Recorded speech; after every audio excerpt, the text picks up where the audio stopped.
មេឃនេះស្រទុំភ្នំជាប់ជើងមេឃចានឬស្មៃផ្លេកផ្លេងជ្រែករីត្រីរណយ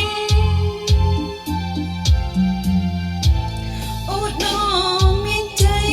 អានងអាណយអរអូនសាខ្លាយកណ្ដាញកណ្ដែងអាឡ័យប្តីគេទៅជួយគេជួយអាណិតប្តីខ្ញុំបដោជីវិតស្ថិតនៅក្នុងដងព្រៃ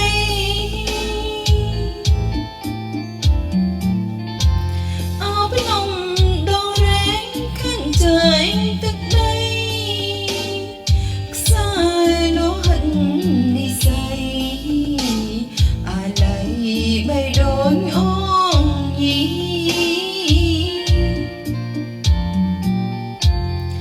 បងអើយបងនេះម្ដងយើងត្រូវបែកភ្លឺបែកទីចាជំរំបន្ទាយត្រនំទៅលើគិរីទុំញោមញីស្ពាយនិស័យម្នាក់ឯងឧត្តរមានជ័យក្រុងក្រៃសីមា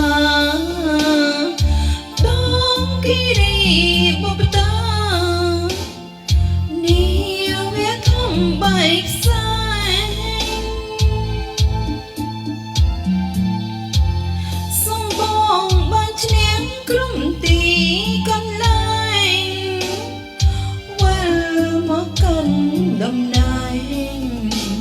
អូនតែងតែចាំមើលផ្លូវចាបទនេះផងដែរសូមផ្ញើជូនដល់បងវរៈបងប្រុសទាំងអស់គ្នា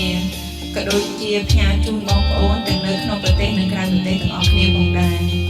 សូមស្ដាប់ពីការពិសាទាំងអស់គ្នាបទនេះមានចំណងជើងថាឧត្តរមានជ័យបងណាខ្លះដែលគាត់ត្រូវសាច់រឿងចា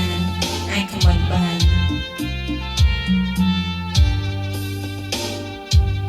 ហើយខ្ញុំក៏សូមអរគុណដល់បងវរៈកងទ័ពដែលជួយការ